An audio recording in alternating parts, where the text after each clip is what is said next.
RTI Live News. Ask for right. Welcome to RTI Live News.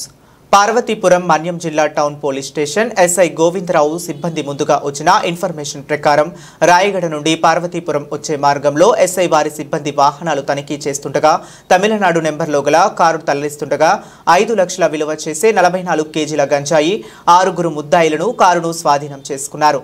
పట్టణ CI Murali తెలియజేశారు. చేసుకుండా vehicle దొరికింది. ఇవన్నీ verify చేసిన తర్వాత అవి కేసు పెట్టి రిమాండ్కి పంపిస్తున్నాం.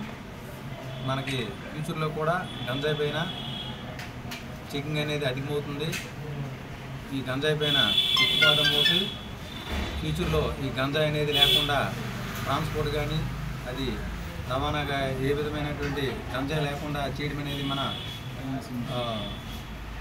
ఈ స్టేట్ యొక్క ప్రెస్టీజ్ ఇష్యూగా తీసుకున్నారు. కాబట్టి ఆ ప్రెస్టీజ్ ఇష్యూగా పోలీస్ మాత్రం మేము అహర్నిశలా కష్టపడి ఈ గంజాయిని లేకుండా నిర్మూలిస్తామని చెప్పి మీడియా సమావేశంగా తెలియజేస్తాం. సార్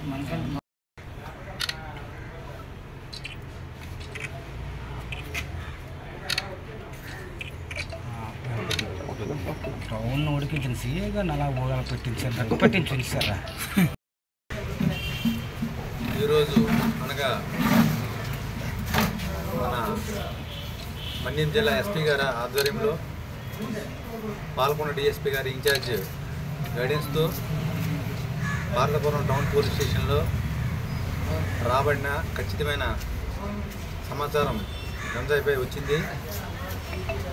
ఆ ఆధారంగా టౌన్ స్టేషన్ ఎస్ఐ గారు గోవిందు సిబ్బందితో రాయగడ రోడ్లో టీఆర్ పెట్రోల్ బంక్ దగ్గర వెహికల్ చెకింగ్ చేస్తున్నారు. విత్ మీడియేటర్తో సహాయంతో చేస్తున్నప్పుడు ఆ సందర్భంలో ఏదైతే మనకి ముందుగా వచ్చిన ఇన్ఫర్మేషన్ ప్రకారము ఒక కారు రావడం జరిగింది. ఆ car number TN Tamil Nadu registration. అది టిఎన్ 29BH 337 అనే కారు మనకి సస్పెక్టెడ్గా ఆపడం జరిగింది. అయితే ఆ కారు ఆపేసరికి డోర్లు తీసి పారిపోవడానికి ప్రయత్నించారు. మనకి ముందుగా పెట్టుకున్న సిబ్బంది ప్రకారము వాళ్ళు పారిపోతున్న వాళ్ళని పారిపోనివ్వకుండా సిబ్బంది ఆపి ఎస్ఐ గారు అతనికి తీసుకురావడం జరిగింది. ఏమని వాళ్ళని అడిగితే చెప్పకపోగా మనం ఆ సందర్భంలో కారులో ఏముంది అనే విషయాన్ని వెతకడం జరిగింది. అప్పుడు మనకి ఈ గంజాయి సంబంధించిన వాసన వచ్చి ఆ ప్యాకెట్లు కనిపించడం జరిగింది. సస్పిషియస్గా మీడియా సమక్షంతో గెజిటెడ్ ఆఫీసర్ సమక్షంలోన అది తూనికలు ప్లస్ మా ఫోరెన్సిక్ క్లూస్ టీము వీళ్ళందరూ వచ్చి కూడా వెరిఫై చేయడం ప్రైమరీ చెక్ చేయడం జరిగింది. కన్ఫర్మ్ చేసుకున్న తర్వాత సుమారుగా అది ఒక 44 కిలోలు 22 ప్యాకెట్లో మనకి దొరికింది. ఎట్లాగంటే వాళ్ళు మొత్తం అందరూ కూడా వెహికల్ కూడా మన తమిళనాడుకి చెందింది. వాళ్ళందరూ కూడా తమిళనాడుకి చెందిన వ్యక్తులే. వీళ్ళు ఒరిస్సాలో మనకి మణికంఠన్ గోపాలకృష్ణ అనే ఫాదరు గత 15 సంవత్సరాల క్రితం అక్కడ వెళ్ళి సెటిల్ అయిపోయారు.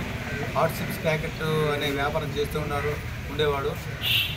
అయితే వాళ్ళ ఫాదర్ కాబట్టి అందులో ఆయన పని చేస్తున్నప్పుడు అలాగా ఒరిస్సా గురించి ఆయనకి పరిచయం ఉంది. ఆ పరిచయంతోనే అప్పుడప్పుడు ఈయన సొంతూరు అయినటువంటి ఈ ధర్మపురం డిస్టిక్లో ఉన్నటువంటి సొంత ఊరికి వెళ్ళి ఈయన ఉండేటప్పుడు అక్కడ వాళ్ళ పెదనాన్న అబ్బాయి అనేటువంటి ఈ సురేష్ కృష్ణ గారు పరిచయం అయ్యారు. ఆ సురేష్ కృష్ణ మాటకి మాట వచ్చేటప్పుడు ఎలాగ నువ్వు ఒరిస్సాలో ఉంటున్నావు కాబట్టి అక్కడ ఏమైనా గంజా దొరుకుతుంది అని చెప్పి ఆయన అడగడం జరిగింది. చెప్తే దానికి అనుగుణంగా ఆయన ఏమన్నాడంటే దొరకవచ్చు అని చెప్పి ఆయన చెప్పాడు. అలాగా పరిచయం చేసుకుని ఈ సురేష్ కృష్ణ వాళ్ళ తాలూకా ఫ్రెండ్స్కి చెప్పడం జరిగింది. ఇలాగా సుమారుగా మొత్తం అందరూ ఒక వెహికల్లో ఒక 6 డ్రైవర్తో పాటు వీళ్ళు ఒరిస్సా వెళ్ళడం జరిగింది. ఆ ఒరిస్సాలో ఉన్న ఎవరైతే ముందుగా కనుక్కున్నారో వాళ్ళ ప్రకారము ఒక వ్యక్తి నెంబర్ ద్వారా ఒక నెంబర్ ఇచ్చారు. ఆ నెంబర్ ద్వారా ఆయన ఫోన్ చేస్తే కాంటాక్ట్ అయ్యారు. కాంటాక్ట్ అయిన తర్వాత వీళ్ళు అనుకున్నట్టు 44 కిలోల గంజాయిన్ అనేది కిలో 3,700 రూపాయలు చెప్పిన 3,500 రూపాయలు చెప్పిన కొనడం జరిగింది. తర్వాత అదే రోజు సాయంత్రం బయలుదేరి మనకి ఇక్కడ సుమారుగా ఒక 1:30 నైట్ 1:30 సమయంలో vehicle checking Parvathipuram town police station vehicle